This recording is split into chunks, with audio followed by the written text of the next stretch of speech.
Agradeço o Diego, né? E agora a gente vai ter a palestra do Abrantes.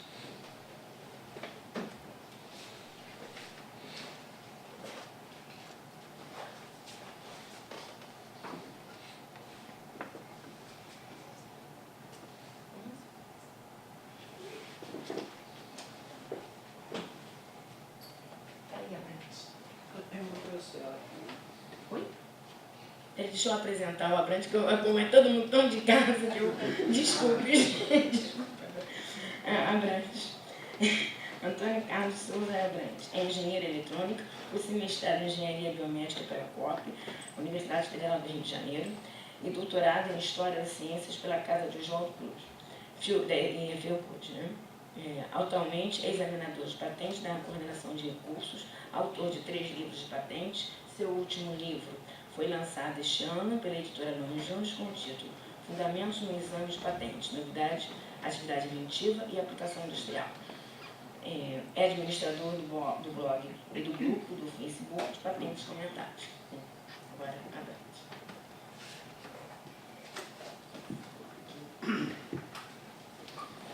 Bom, minha palestra vai falar sobre modelos de utilidade. Eu não sabia dessa informação que o diretor está passando aqui, que existe um pensamento para acabar o MBU, né? Então, ele vai se encaixar dentro dessa discussão, porque eu vou falar da experiência em outros países, e outros países têm o MBU como registro, né? Bom, o modelo de utilidade está presente em vários países. Essa aqui é uma lista de alguns dos países onde ele aparece. Ele não tem um procedimento uniforme no mundo. Você vai ver modelo de utilidade das mais diferentes maneiras. Tempos de vigência variados, objetos de proteção variados. Não há uma uniformização com relação aos modelos de utilidade. Uma característica que todos eles têm, isso foi uma pesquisa feita pela IPPI.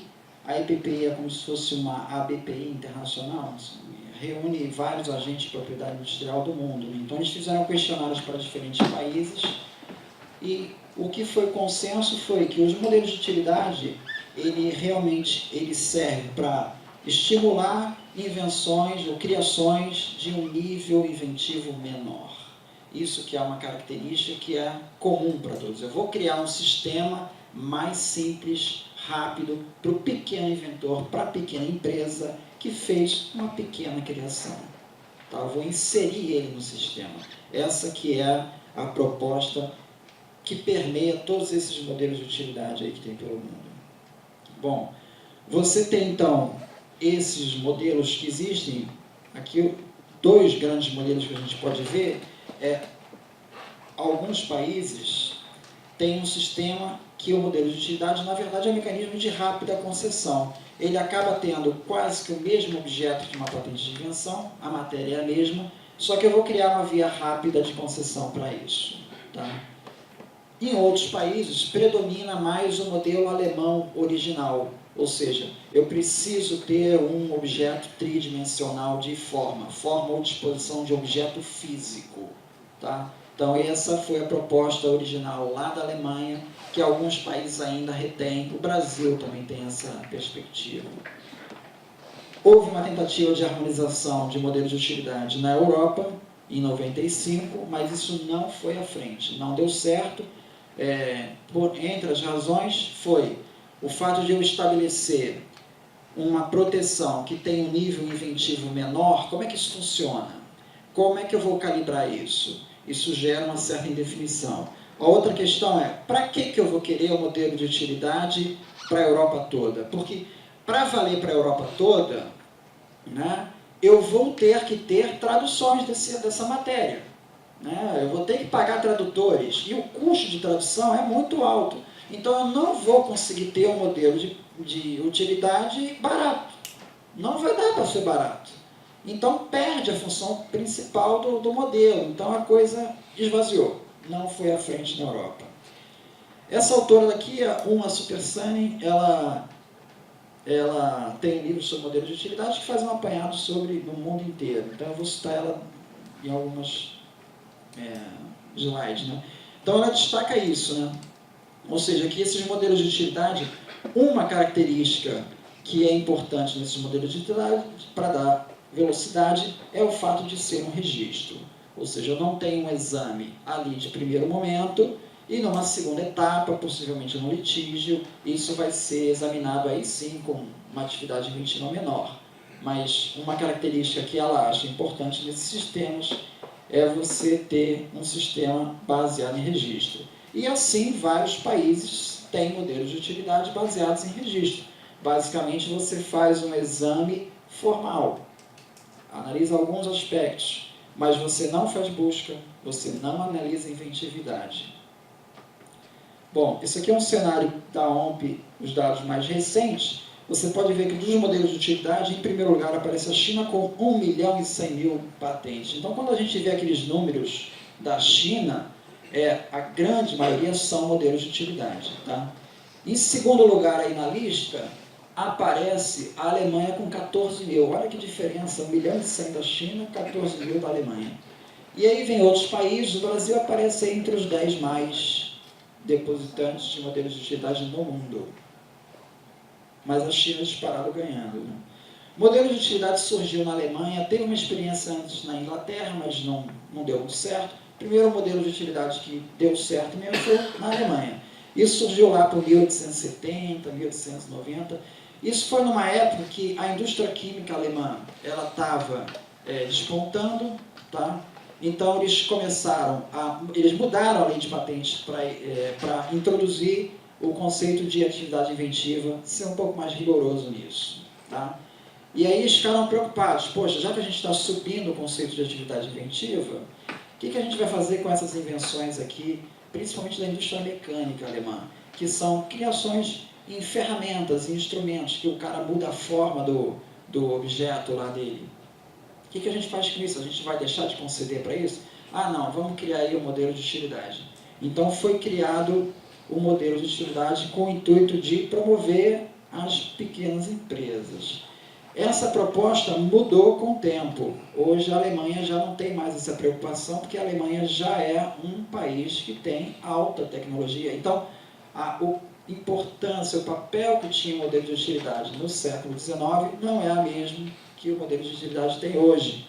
Então, não dá para comparar o modelo de utilidade alemão de hoje com o do Brasil, porque a dinâmica industrial da Alemanha é totalmente diferente da brasileira. Então, a perspectiva da Alemanha ampliou o conceito de modelo de utilidade. Lá existe uma decisão lá da corte alemã que concede modelo de utilidade para segundo uso médico. Isso já está sendo discutido lá. Bom, eu vou dar umas puladas aqui. Isso aqui é um gráfico de depósitos de patente de modelo de utilidade na Alemanha. Você vê que há uma queda, mas ainda continua tendo aí em torno de 14.000, que é o dado mais recente. Nos Estados Unidos, né, bom, alguns países desenvolvidos, Estados Unidos, Inglaterra, Canadá, eles não têm proteção para modelos de utilidade. Outros países desenvolvidos têm, Japão, Coreia, Alemanha. Esses países, Japão, Coreia e Alemanha, têm modelos de utilidade porque, historicamente, isso já veio de um passado que tinha essa experiência para alavancar o país, né? Para alavancar a dinâmica tecnológica do país. Os Estados Unidos não têm. Agora, os Estados Unidos, existem alguns autores que propõem a entrada de modelos de utilidade para os americanos, para proteger biotecnologia, software, para produtos que têm menor ciclo de vida, mas é uma discussão que ainda não prosperou nos Estados Unidos. Tá? Por que não? Bom, uma Supersunny, ela alega o seguinte: os Estados Unidos já têm um nível de atividade inventiva lá nas invenções mais baixo. Então, eu não preciso ficar criando um modelo alternativo com um nível de inventividade mais baixo, porque eu já tenho isso lá no regime de patente de invenção. Outra coisa que acontece a indústria interessada nesse tipo de proteção, ela acaba se mobilizando. Por exemplo, aqui existe uma indústria de proteção de desenhos de cascos de navio. O pessoal começou a pedir patente de invenção para isso. Desenho de casca de navio, de lancha, essas coisas. Começou a pedir patente de invenção. E a Corte Suprema lá dos Estados Unidos disse que isso não tem inventividade para ganhar patente de invenção isso. E aí a indústria lá conseguiu, no Congresso, aprovar a Lei de Proteção de Projetos de Cascos de Embarcações. E conseguiu proteção. Então, foi a autora, uma citação, ela chama isso de um bizarro lobby da indústria de embarcações dos Estados Unidos. Conseguiram o que eles queriam, resolveram o problema setorial deles lá, daquela indústria, sem precisar ter os tais modelos de utilidade. Então, de um jeito ou de outro, a indústria dos Estados Unidos acaba se conformando, ou rebaixando o nível de patente de invenção, ou criando até legislação específica. Aqui eu falo da Áustria, mais um outro. Aqui na Áustria, colocou a questão de você proteger programas de computador com modelo de utilidade. E aí cria um problema seríssimo, porque você, na Convenção Europeia de Patentes, diz lá que o programa não é invenção, e a legislação nacional da Áustria está dando como modelo de utilidade, eu não estou bypassando aí a Convenção Europeia de Patentes. Houve um caso na Suprema Corte da Áustria que ele acabou anulando aquele modelo de utilidade. Então, há aí uma incerteza saber se essas patentes, afinal de contas, são válidas ou não. Como fica, ainda mais que uma patente europeia, aí, as legislações têm que estar uniformes. O México também tem uma proposta, ele tinha uma proposta para transformar o modelo de utilidade em registro. Fez essa proposta, mas nessa época estavam discutindo o TPP. E o TPP tem um capítulo ali sobre propriedade industrial, e ali não fala sobre isso. Então, eles não quiseram aprovar uma legislação que fosse contra o TPP, e acabou também não mudando nada, ficou tudo na mesma. Finlândia, eu botei o exemplo aqui, que eles têm uma interação grande com essa agência tecnológica do governo, TECS, entre o escritório de patentes e essa agência tecnológica. Então, eles colocam o modelo de utilidade como uma ferramenta que realmente serviu para a capacitação não dinâmica das empresas, tem sido efetivo, né? Espanha também, mas isso dentro daquela linha de que cada um tem uma legislação diferente, né? A Espanha tem um conceito muito estranho, que é o de novidade relativa para modelos de utilidade. Então, só vale as publicações publicadas na Espanha. Poxa vida, você já ouviu falar uma coisa chamada internet? Como é que fica?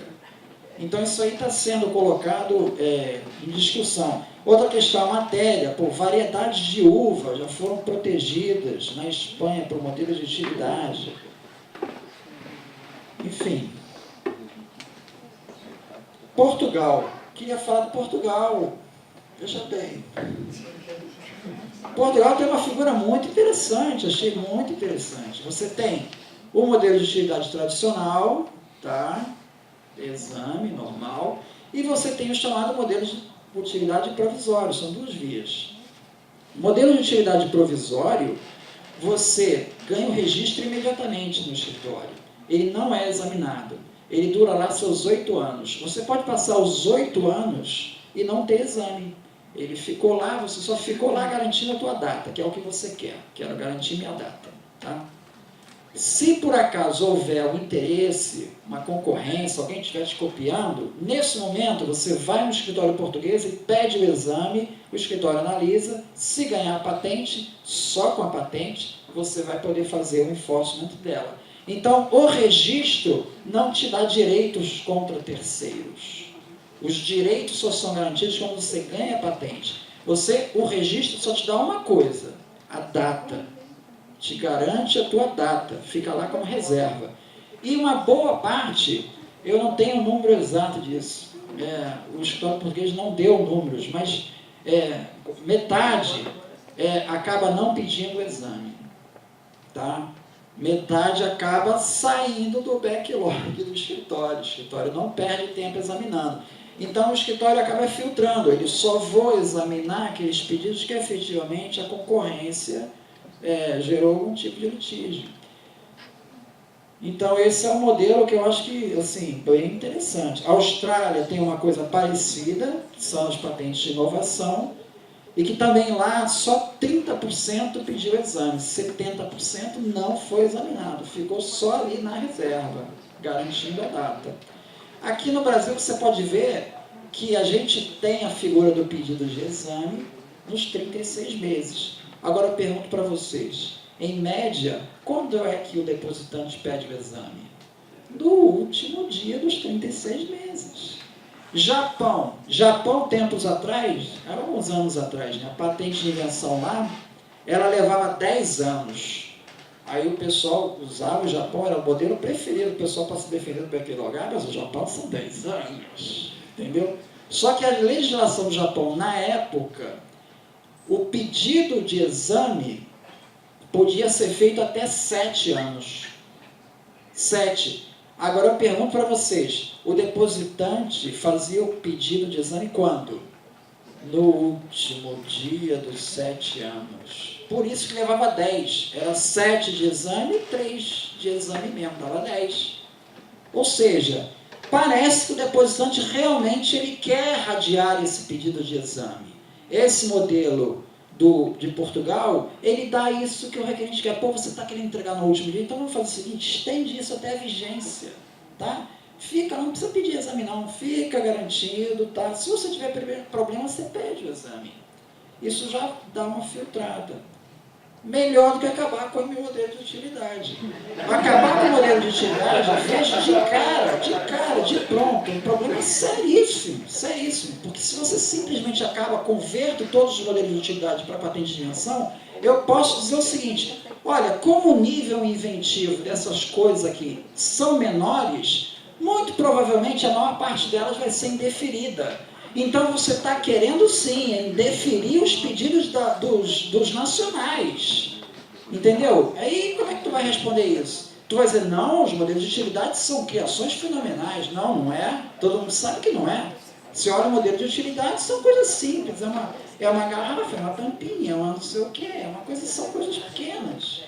Então o efeito prático disso pode ser simplesmente acabar com a possibilidade de proteção das pequenas e médias empresas.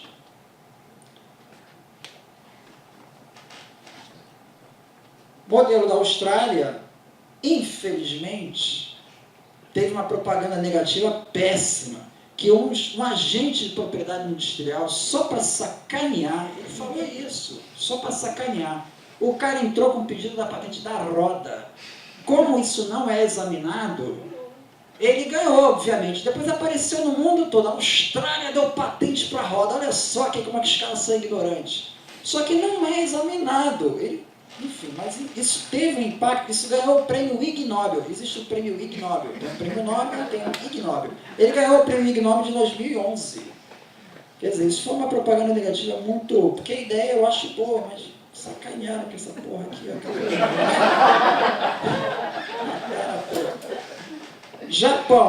Japão também acontece um fenômeno parecido com o que aconteceu na Alemanha. No Japão, vou mostrar aqui, eles fizeram uma reforma na lei de patentes, em 94, em que eles mudaram a lei de patentes de invenção e de modelos de utilidade também.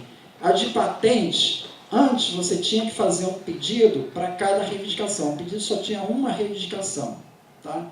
Então, se você tivesse um pedido com várias reivindicações, você tinha que desmembrar aquilo em vários pedidos. Eles chamavam isso de pedido sashimi, que você repartia ele em vários, né? E isso acabou em 94, você começou a ter pedidos com mais reivindicações, e nessa época também, eles fizeram mudança no exame dos modelos de utilidade. O exame dos modelos de utilidade foi eliminado, virou registro, você aumentou as taxas de depósito, a ideia não era acabar, mas por outra maneira, ou seja, tentar desestimular o modelo de utilidade, porque eles entenderam que o Japão já era um país desenvolvido e não precisava mais desse tipo de proteção. Mas ao invés de simplesmente acabar com a canetada, eles procuraram desestimular. E conseguiram, olha, realmente o número de depósitos no modelo de utilidade simplesmente despencou. Quando você acabou com o exame, as pessoas simplesmente também se desinteressaram em ter aquele tipo de proteção. E como a patente de invenção também foi reformulada, passou a ser interessante todo mundo depositar com a patente de invenção. E o país é dinamicamente desenvolvido, as patentes realmente são mais tecnologicamente desenvolvidas. Bom, houve uma tentativa de tentar recompor um pouco esse número de modelos de utilidade, mas não surtiu muito efeito. Coreia do Sul. A Coreia do Sul, houve uma reforma em 2002 que reintroduziu o exame para modelos de utilidade. Tá? Aqui no gráfico da Coreia, achei interessante assim, que você pode ver o mesmo padrão que você vê em outros países também. Isso aqui é a taxa percentual de depósitos de modelo de utilidade em relação às invenções para os nacionais. No começo, lá nos anos 70, você vê que a maioria, 70% dos pedidos eram modelos de utilidade. Tá? E com o tempo esse número vai caindo até chegar nos atuais aí 10%. Ou seja, hoje em dia os coreanos pedem, a grande maioria, invenção. Se você for montar um gráfico desse no Brasil, você não vai ver essa curva aqui. Você vai ver que o número tem se mantido estável em torno de 50%. Então, assim, a gente, tecnologicamente, se for comparar com a experiência de outros países, e aí eu estou falando de Alemanha, estou falando de Japão, estou falando de Coreia, que lá é assim, eles mudaram a legislação de modelos de utilidade num determinado momento, quando eles viram que aquilo já não era mais tão importante assim para a economia deles, já tinha alcançado um outro patamar. A ideia de você mudar bruscamente a regra aqui de modelo de utilidade, sem você estar tendo essa experiência, me parece uma coisa assim, desconectada da realidade tecnológica do país. Né? China, eu gostaria só de citar, eu tenho um caso recente da justiça aí que condenou a empresa francesa a pagar 45 milhões de dólares numa indenização. Agora, eu queria chamar a atenção na China. Isso aqui é o número de depósitos, você vê que há uma ascensão exponencial aí. Eu queria falar sobre isso aqui. Ó. Existe o relatório da seção 301 dos Estados Unidos, que eles fazem um mapeamento das políticas de propriedade industrial de vários países e fazem mais ou menos um ranking ali de quem está em observação, quem está aprovado com mérito e etc. Então, isso é feito todo ano. Né? Então, em 2014, no relatório, consta lá uma observação sobre a China, sobre os modelos de utilidade da China. Então, veja, tem se falado nessa proposta aí do atual da presidência de fazer o deferimento sumário e tal, enfim, que eu já me pronunciei contra, mas, enfim, uma das críticas que tem sido colocadas é a questão desses deferimentos sumários. Perdi o fio da meada. A regra de modelo de utilidade foi para simplificar. Deixa eu retomar aqui na seção 301, perdi o fio da meada. Essa seção 301, o que está acontecendo na China? Na China você tem os modelos de utilidade. O que estava acontecendo? O cidadão era empregado numa empresa norte-americana nos Estados Unidos. Trabalhava lá. Pegava a tecnologia. Saía, montava uma empresa na China. Aí ele pegava aquilo que ele aprendeu lá, ele começa a fabricar aqui na fábrica dele. Tá? Aí ele vem, pede modelo de utilidade para aquilo. Aquilo ali já é de domínio público. Já não dá patente, mas ele vai lá e pede modelo de utilidade na China. Ganha modelo de utilidade. E ainda olha a cara de pau do cara. Processa a empresa americana por violação do modelo de utilidade dele. Então isso começou a acontecer e isso foi objeto de questionamento dos Estados Unidos na seção 301. Olha, estão usando abusivamente o modelo de utilidade. Agora retomando. Ou seja, o fato de você conceder um título sem exame, tá? Simplesmente sem exame, isso não é e nunca foi motivo para entrar num painel contra a OMC. Nunca foi. Você tem vários países do mundo que não concedem patente sem exame. A China estava concedendo patente de modelo de utilidade sem exame, como registro. Isso não é problema. O único problema é se realmente essas pessoas entrarem abusivamente contra as minhas empresas norte-americanas aqui, se houver esse problema. Porque enquanto não houver esse problema, o simples fato de ter um registro não tem problema nenhum. Vai registro aí, não tem problema não. E a outra coisa pior, no seminário de ontem foi colocado, não, Antônio, mas tem uma possibilidade. Se você pega uma empresa, eu vou finalizar agora, se você pega uma empresa estrangeira, pega a França, por exemplo.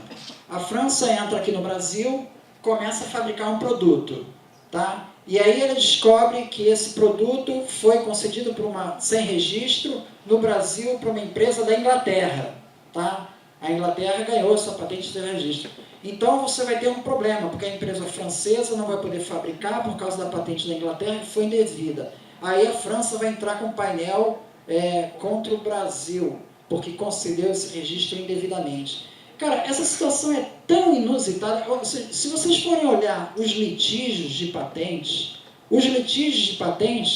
eles são sempre entre uma empresa nacional com uma nacional ou uma nacional com uma estrangeira. Em geral é tudo nacional com nacional. Estrangeira com estrangeira, pô, não tem, cara. Me mostra um litígio de estrangeiro com estrangeiro.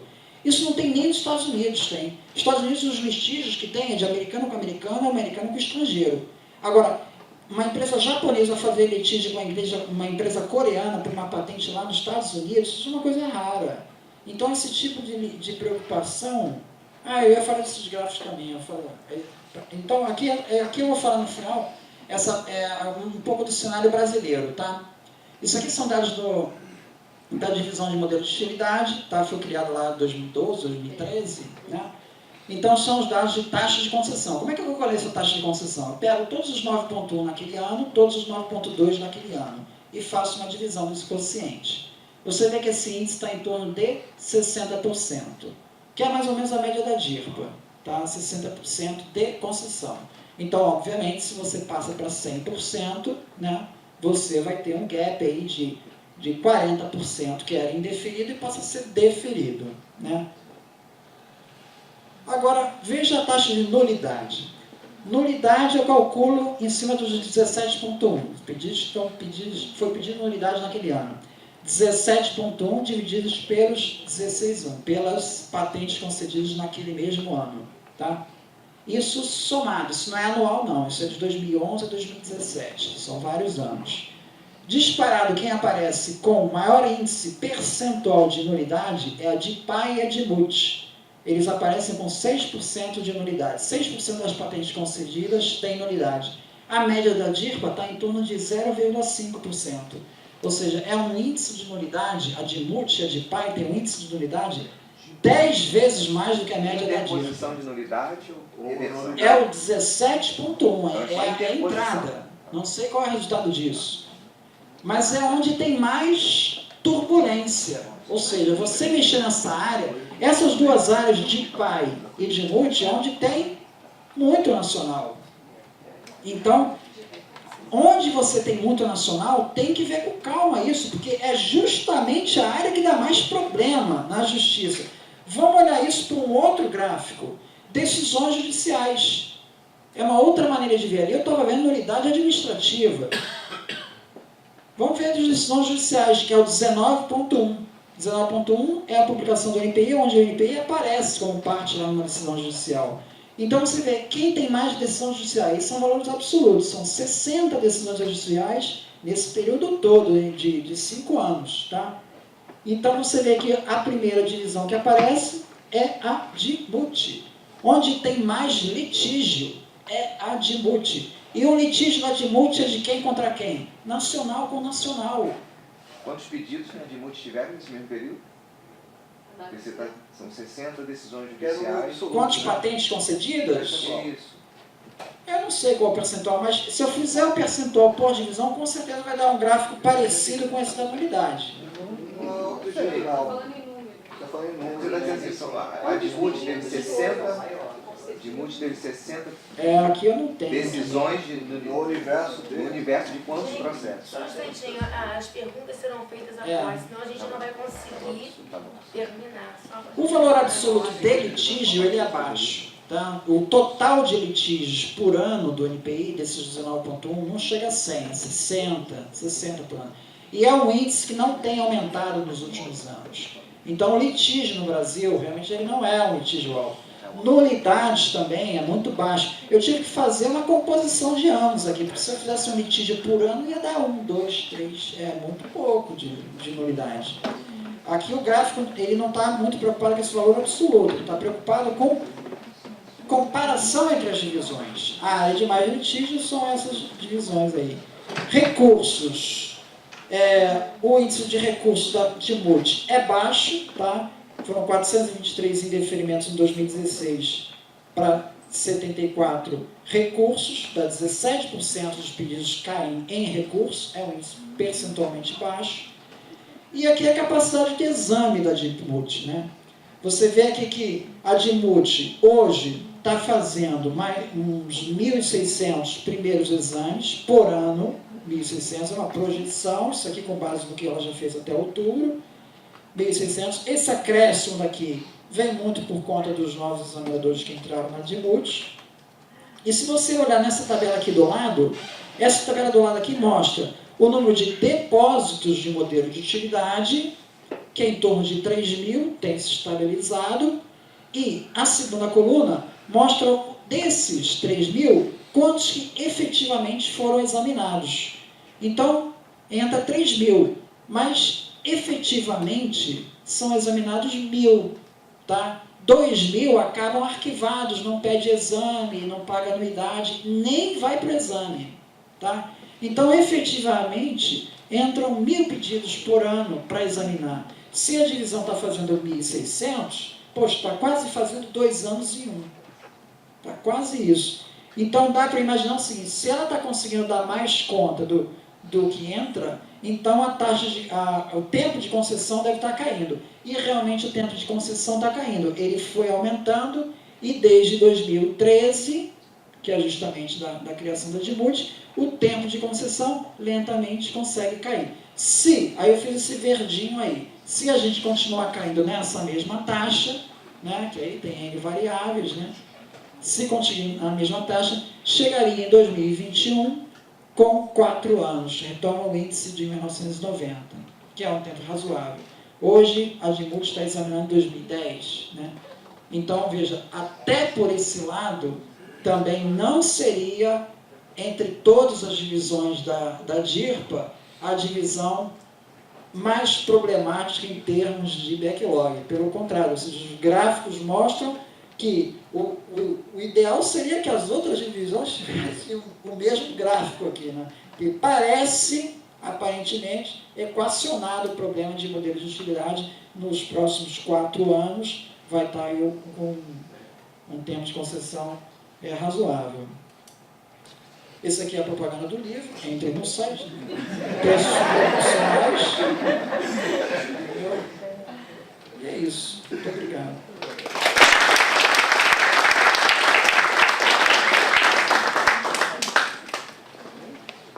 Bom, agradeço a palestra novamente, muito boa, né? E eu só gostaria de ainda, né, um gancho que eu tinha feito na outra palestra, sobre de ressaltar que o nosso crescimento, a nossa economia, não tem esse dinamismo, né, conforme as outras economias dos Estados Unidos, da União Europeia, alguns países, tem a Alemanha, tem uma economia muito mais forte, muito mais densa tecnologicamente, e que o IMU, sim, é ainda um ferramental para alçar o desenvolvimento, para estimular a inovação, tem que ser visto com muita sensibilidade a essa questão, que é para a gente não, mais tarde não vir a se arrepender de uma decisão em termos de privilegiar uma queda rápida no backlog. Então, acho que isso aí é um momento sensível para a gente refletir, né? E ainda ressaltando que todos os países, o INLU tem uma tradição nos países onde ele foi iniciado, realmente de alavancar o crescimento, a inovação no país. Então, a gente tem que refletir sobre isso.